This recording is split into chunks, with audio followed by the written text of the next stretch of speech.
छात्र मित्रों नमस्कार। मित्रों अगाउनी चर्चा में आपणे उपमा अलंकार, उत्प्रेक्षा अलंकार अने रूपक अलंकारनो विगते ख्याल मेळव्यो। हवे आजे आपणे आपणा अभ्यासक्रमनो छेल्लो अलंकार अतिशयोक्ति अलंकार।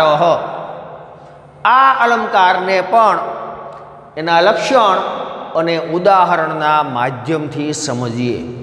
मित्रों आ अतिशयोक्तिनो अर्थ ज वधारे पड़ती कहेवायेली वात एवो थाय।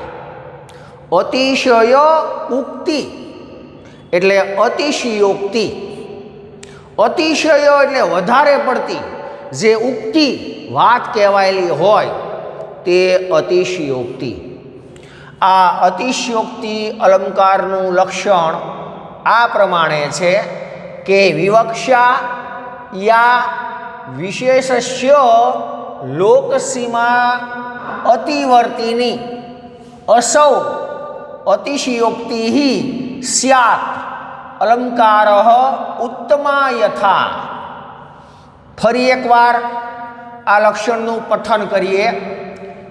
विवक्षा या विशेषस्य लोकसीमा अतिवर्तिनी असौ अतिशयोक्तिः स्यात् अलंकारः उत्तमा यथा।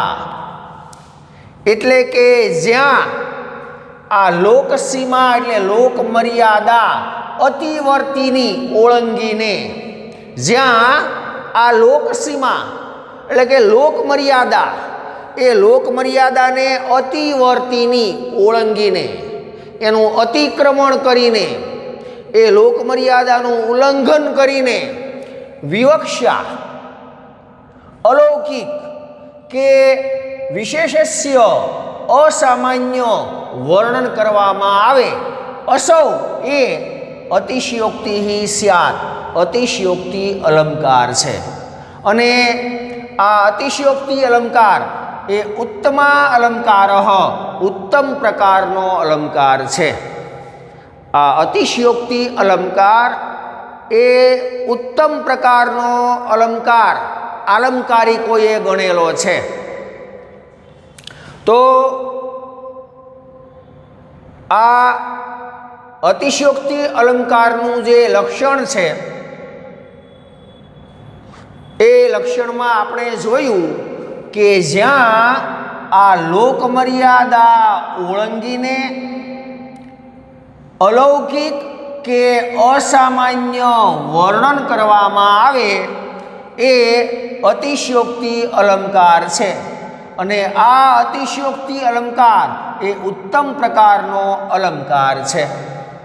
सामे गुजराती में पण लक्षण लखेलुं ज छे के ज्यां लोक मर्यादा ओळंगीने लोक मर्यादानुं उल्लंघन करीने लोक मर्यादानुं अतिक्रमण करीने अलौकिक के असामान्य वर्णन करवामां आवे ते अतिशयोक्ति अलंकार। अने आ अतिशयोक्ति अलंकार ए उत्तम प्रकारनो अलंकार छे। तो आ लक्षण थकी आपने एटलो तो ख्याल मळ्यो के अतिशयोक्ति अलंकार में लोक मर्यादानुं उल्लंघन करीने लोक मर्यादाने ओळंगीने अलौकिक के असामान्य एवुं खूब वधारे पड़तुं वर्णन करवामां आवे ते अतिशयोक्ति अलंकार। कई रीते लोक मर्यादा ओळंगीने अलौकिक के असामान्य वधारे पड़तुं एवुं वर्णन करवामां आवे ए हवे उदाहरणना माध्यमथी समजीए। जोईए हवे आ अतिशयोक्ति अलंकारनुं उदाहरण आ प्रमाणे छे के उदेति पूर्वं कुसुमं ततः फलम् घनोदयः घन उदयः प्राक् तदनन्तरं तदनन्तरं तद अनन्तरं पयः निमित्त नैमित्तिकयोः નિમિત્ત નૈમિતિકયોઃ અયમ ક્રમઃ તવ પ્રસાદસ્ય પુરઃ તુ સંપદઃ. ફરી એકવાર ઉદાહરણને દોહરાવીએ, કારણ કે આ લક્ષણ, આ ઉદાહરણ એ આપણે યાદ રાખવાનું હોય છે, એટલે લક્ષણ ઉદાહરણને આપણે બબ્બે વાર દોહરાવીએ છીએ. ફરીવાર આ અતિશયોક્તિ અલંકારના ઉદાહરણને દોહરાવીએ કે ઉદેતિ પૂર્વમ કુસુમમ તતઃ ફલમ ઘન ઉદય પ્રાક તદનંતરમ પયઃ નિમિત્ત નૈમિતિકયોઃ અયમ ક્રમઃ તવ પ્રસાદસ્ય પુરઃ તુ સંપદઃ. આનો અર્થ એ પ્રકારનો થાય કે પૂર્વમ એટલે પહેલા, કુસુમમ, કુસુમ એટલે ફૂલ, પુષ્પ, કુસુમ એટલે ફૂલ કે પુષ્પ. પૂર્વમ એટલે પહેલા, કુસુમમ એટલે ફૂલ, ઉદેતી ઉગે, પહેલા ફૂલ ઉગે અને તતઃ પછી ફલમ ફળ આવે. બરાબર છે આ કે પહેલા જે તે ફળોવાળા વૃક્ષો હોય એને પહેલાં ફૂલ બેસે, પહેલાં ફૂલ આવે અને એ ફૂલમાંથી ફળ ઉત્પન્ન થાય, એ ફૂલમાંથી પછી ફળ જન્મે. માની લો કે આંબાનું વૃક્ષ હોય તો સીધી કેરી એમ નામ નથી આવી જતી, પહેલાં એ આંબો મોરે, ખૂબ મોર્યો હોય, મોર આવે ફૂલ, અને એ ફૂલ એ મોરમાંથી પછી ધીમે ધીમે કેરી એ તૈયાર થતી જાય. નાની કેરી હોય પછી એમાંથી એ મોટી મોટી મોટી મોટી થતી જાય અને પછી એ અંતે કેરી તૈયાર થાય. દરેક ફળવાળા વૃક્ષોમાં પહેલાં ફૂલ આવે અને પછી જ ફળ આવે. એ પ્રકારની વાત છે કે પૂર્વમ એટલે પહેલાં, કુસુમમ એટલે ફૂલ, ઉદેતી એટલે ઉગે, પહેલાં ફૂલ ઉગે, તતઃ પછી ફલમ ફળ આવે. પ્રાક પહેલાં, ઘનઃ ઉદય, ઘન એટલે વાદળ, વાદળા. પહેલાં ઘનઃ ઉદય એટલે વાદળાનો ઉદય થાય, એટલે કે પહેલાં વાદળા નીકળે, વાદળ નીકળે, અને તદનંતરમ ત્યાર પછી પયઃ જળ વરસે, પાણી વરસે, વરસાદ વરસે. પહેલાં આકાશમાં વાદળા બંધાય, પહેલાં આકાશમાં વાદળા નીકળે, અને એ વાદળા નીકળ્યા પછી, વાદળા બંધાયા પછી એ વાદળામાંથી વર્ષારૂપી જળ વરસે. એમ નામ કાંઈ કોરું ધાકોડ આકાશ હોય અને વરસાદ વરસી પડતો નથી. પહેલાં આકાશમાં વાદળો ચડી આવે, અને આકાશમાં વાદળો ચડી આવ્યા પછી વરસાદ વરસે. તો પ્રાક એટલે પહેલાં, ઘન ઉદય વાદળ નીકળે, અને ત્યાર પછી પયઃ જળ વરસે. નિમિત્ત એટલે કારણ, અને નૈમિતિકયોઃ કાર્યનો. નિમિત્ત એટલે કારણ અને નૈમિતિક એટલે કાર્ય. નિમિત્ત એટલે કારણ અને નૈમિતિક એટલે કાર્ય. નિમિત્ત નૈમિતિકયોઃ એટલે કારણ અને કાર્યનો અયમ ક્રમઃ, આ ક્રમ છે. કારણ અને કાર્યનો આ ક્રમ. અહીંયા પહેલાં ફૂલ ઉગે એ પહેલાં કારણ પ્રગટ થયું, અને પછી જ ફળ આવે. ફૂલ ઉગ્યા પછી જ કાર્ય ફલિત થાય, ફળ આવવાનું. પહેલાં ફૂલ ઉગે એ કારણ, અને પછી જ એમાં ફળ આવે, એ કાર્ય થયું. પહેલાં વાદળ નીકળે, કારણ થયું, અને ત્યાર પછી જ જળ વરસે, વર્ષારૂપી જળ વરસે, એ કાર્ય થયું. તો કારણ અને કાર્યનો આ ક્રમ છે. એટલે કે પહેલાં કારણ પ્રગટે અને પછી કાર્ય જન્મે. પહેલાં કારણ પ્રગટે અને પછી કાર્ય જન્મે. આ કારણ અને કાર્યનો આ ક્રમ છે. તું પરંતુ તવ પ્રસાદસ્ય પુરઃ, તારી કૃપાની પહેલા, પુરઃ એટલે પહેલા, અને પ્રસાદ એટલે કૃપા. પ્રસાદ એટલે કૃપા, પ્રાસાદ નહીં. પ્રાસાદ હોય તો પ્રાસાદનો અર્થ પાછો મહેલ થાય, પણ અહીં પ્રાસાદ નહીં પણ પ્રસાદ એટલે કૃપા. તું પરંતુ તવ એટલે તારી, પ્રસાદસ્ય કૃપાની, પુરઃ પહેલા, સંપદ સંપત્તિ આવે છે. પણ હે પ્રભુ, તારી કૃપાની પહેલા જ સંપત્તિ આવી જાય છે. અહીં લોકમર્યાદાનું ઉલ્લંઘન થયું. અહીંયા આ શ્લોકમાં આ જે પહેલા બે ચરણ છે, ઉદેતી પૂર્વમ કુસુમમ તતઃ ફલમ, આ પહેલું ચરણ, અને ઘનોદય પ્રાક તદનંતરમ પય, આ બીજું ચરણ. આ બે ચરણમાં પહેલા કારણ અને પછી કાર્ય એ ક્રમ જળવાયેલો છે. એટલે અહીં લોકમર્યાદા જળવાયેલી છે. અહીં લોકમર્યાદાનું ઉલ્લંઘન થયું નથી. પહેલાં કારણ પ્રગટે અને પછી જ કાર્ય. અહીં પણ પહેલાં કારણ પ્રગટે અને પછી જ કાર્ય. કારણ અને કાર્યનો તો આ ક્રમ છે કે પહેલાં કારણ પછી કાર્ય. પણ ચોથા ચરણમાં આ જે ક્રમ છે એ ઉલટી જાય છે, અને આ ક્રમ ઉલટી જાય એટલે લોકમર્યાદાનું ઉલ્લંઘન. ખરેખર તો લોકમર્યાદા આ પ્રકારની કે પહેલાં કારણ પછી કાર્ય, પણ અહીં આ કારણ અને કાર્યનો ક્રમ ઉલટાઈ ગયો કે હે પ્રભુ, તારી કૃપાની પહેલાં સંપત્તિ આવી જાય છે. અહીં એવું કહેવામાં આવ્યું કે હે પ્રભુ, તારી કૃપા પહેલાં જ સંપત્તિ આવી ગઈ. પહેલાં સંપત્તિ આવી, કૃપા તો પછી. અહીં લોકમર્યાદાનું ઉલ્લંઘન થયું. ખરેખર પહેલાં ઈશ્વરની કૃપા આપણા ઉપર ઉતરે, અને ઈશ્વરની કૃપા ઉતરે તો જ સંપત્તિ આવે.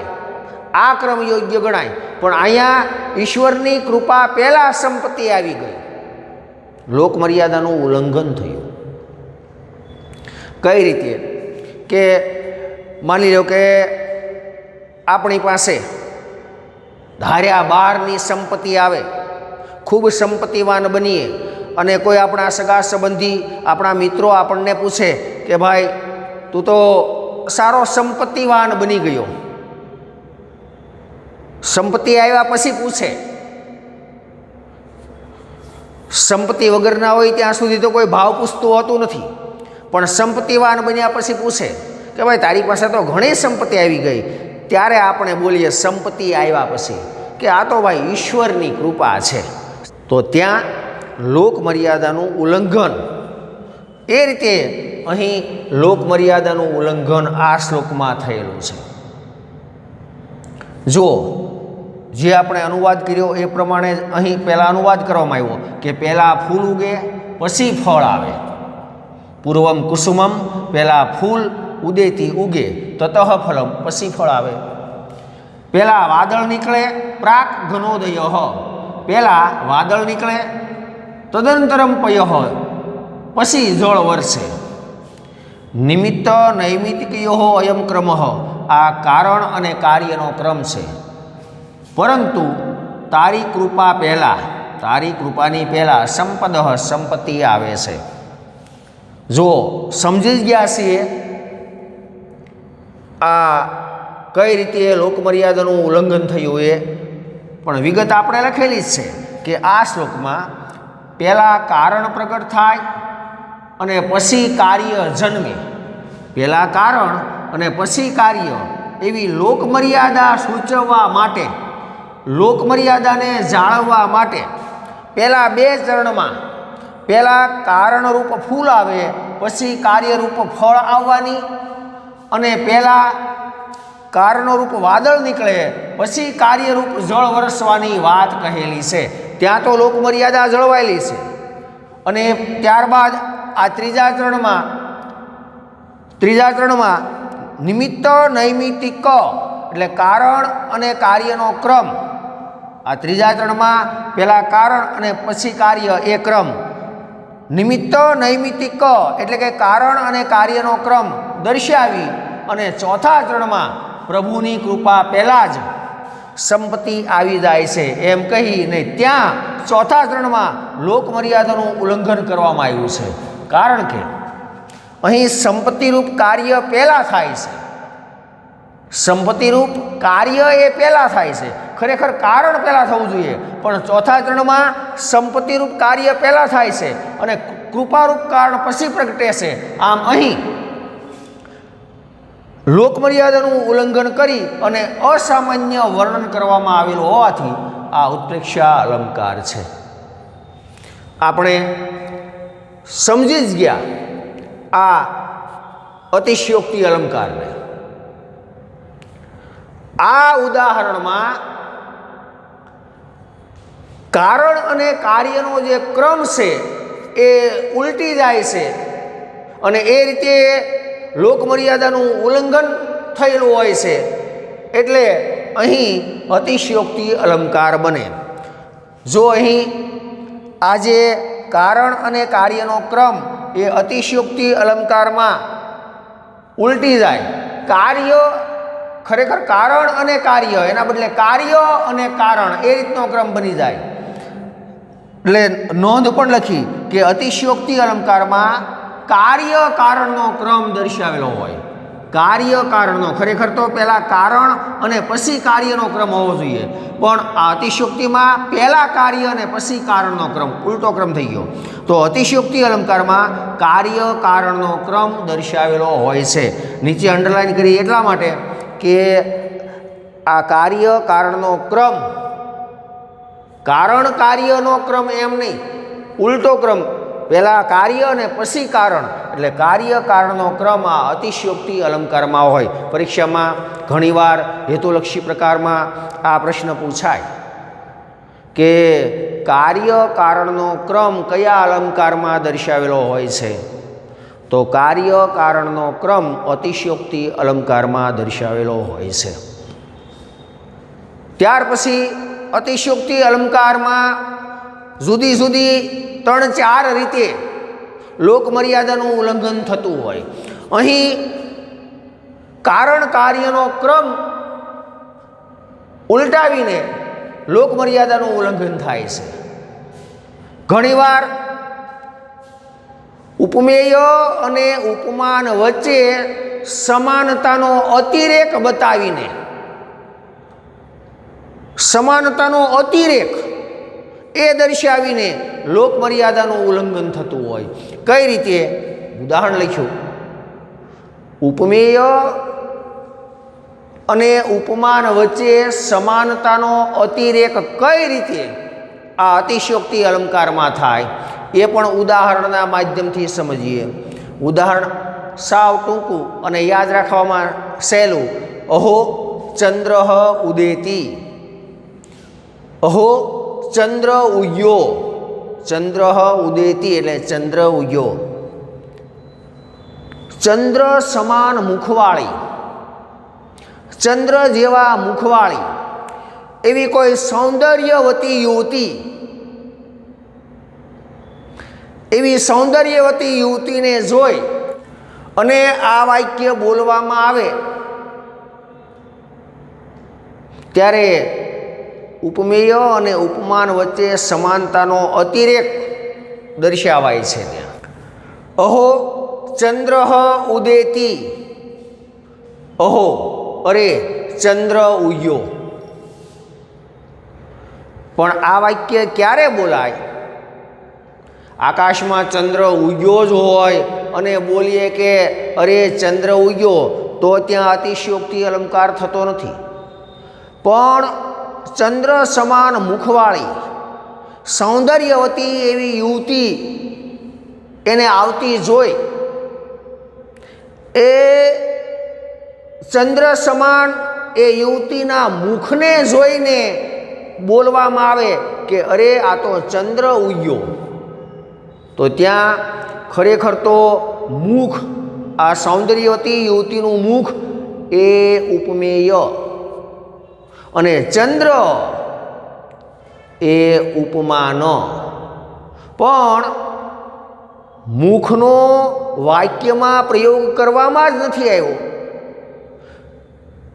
ચંદ્ર એ ઉપમાનનો જ પ્રયોગ કરવામાં આવ્યો.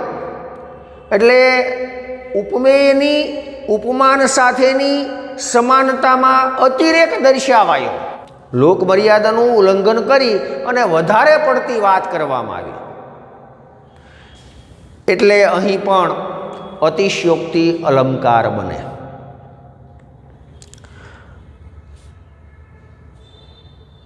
અતિશયોક્તિ અલંકારમાં ઘણીવાર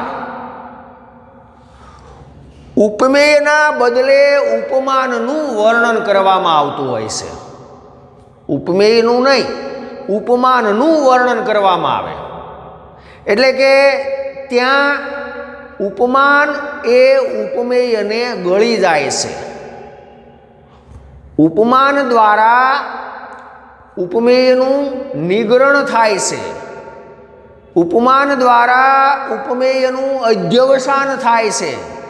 એટલે કે ઉપમાન એ ઉપમેયને ગળી જાય છે.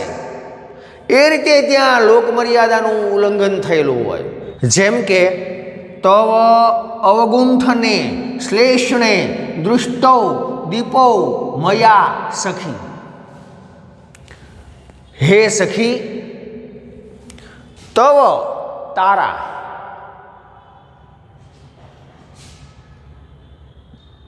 શ્લેષણે આછા, અવગુંઠને ઘૂંઘટમાં, મયા મેં, દીપો બે દીવડા, દૃષ્ટૌ જોયા. હે સખી, તવ તારા, શ્લેષણે આછા, અવગુંઠને ઘૂંઘટમાં, મયા મેં, દીપૌ બે દીવડા, દૃષ્ટૌ જોયા. હે સખી, તારા આછા ઘૂંઘટમાં મેં બે દીવડા જોયા. કોઈ એવી સ્ત્રી જેણે આછો એવો ઘૂંઘટ તાણેલો હોય અને એ ઘૂંઘટની આરપાર એ સ્ત્રીની બે આંખો એ દેખાતી હોય, આવું દ્રશ્ય જોઈ અને કહેવામાં આવે કે હે સખી, મેં તો તારા આ આછા ઘૂંઘટમાં બે દીવડા જોયા.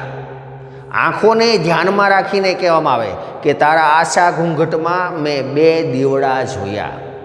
હવે મિત્રો, અહીં આંખો એ ઉપમેય છે અને દીપૌ દીવડા એ ઉપમાન છે. પણ વાક્યમાં એ ઉપમેયનો પ્રયોગ થયો નથી, ઉપમાનનો જ પ્રયોગ થયો. આ ઉપમાન દ્વારા જ ઉપમેયની વાત કરવામાં આવી, પણ આ ઉપમાન એ ઉપમેયને ગળી જાય છે. આ દીપૌ એ ઉપમાન દ્વારા, નયન આંખો એ ઉપમેયનું નિગ્રહણ થયેલું છે. આથી અહીં લોકમર્યાદાનું ઉલ્લંઘન થયેલું જોવા મળે અને એટલે અહીં પણ અતિશયોક્તિ અલંકાર બને છે. ત્રીજું ઉદાહરણ છે કે સંબંધ વગરના પદાર્થો સાથે ઘણીવાર સંબંધ દર્શાવેલો હોય. સંબંધ વગરના પદાર્થ સાથે સંબંધ દર્શાવવો, ત્યાં પણ લોકમર્યાદાનું ઉલ્લંઘન. જેની સાથે કોઈ સંબંધ જ ન હોય કોઈ પ્રકારનો અને એની સાથે સંબંધ દર્શાવવામાં આવે તો ત્યાં પણ લોકમર્યાદાનું ઉલ્લંઘન થાય. જેમ કે અહો ગજરાજ સમાગચ્છતિ, અરે ગજરાજ એટલે હાથી, સમાગચ્છતિ એટલે ચાલ્યો આવે છે. હાથી જેવા કોઈ જાડા માણસને તારક મહેતાના ઉલ્ટા ચશ્મામાં એટલે હાથીભાઈ છે એવા કોઈ જાડા માણસને ચાલ્યો આવતો જોઈ અને વાક્ય આ પ્રકારનું બોલવામાં આવે, એનું હાથી જેવું ખૂબ જાડું શરીર જોઈને કે અરે આ તો હાથી ચાલ્યો આવે છે. ખરેખર તો હાથી ત્યાં હોતો નથી, જાડા માણસને જોઈને આ વાક્ય બોલાતું હોય, પણ ત્યાં એ જાડા માણસનો સંબંધ હાથી સાથે દર્શાવેલો હોય, નહીતર માણસ અને હાથી આ વચ્ચે કોઈ પ્રકારનો બંધ બેસતો નથી. છતાં સંબંધ વગરના પદાર્થ સાથે અહીં સંબંધ દર્શાવવામાં આવ્યો. માણસનો હાથી સાથેનો કોઈ સંબંધ હોતો જ નથી, છતાં હાથી સાથે સંબંધ દર્શાવવામાં આવે. અને આ રીતે ત્યાં પણ લોક મર્યાદાનું ઉલ્લંઘન થાય છે.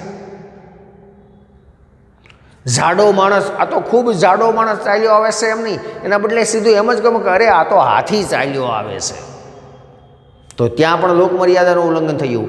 એટલે અહીં પણ અતિશયોક્તિ અલંકાર બને છે.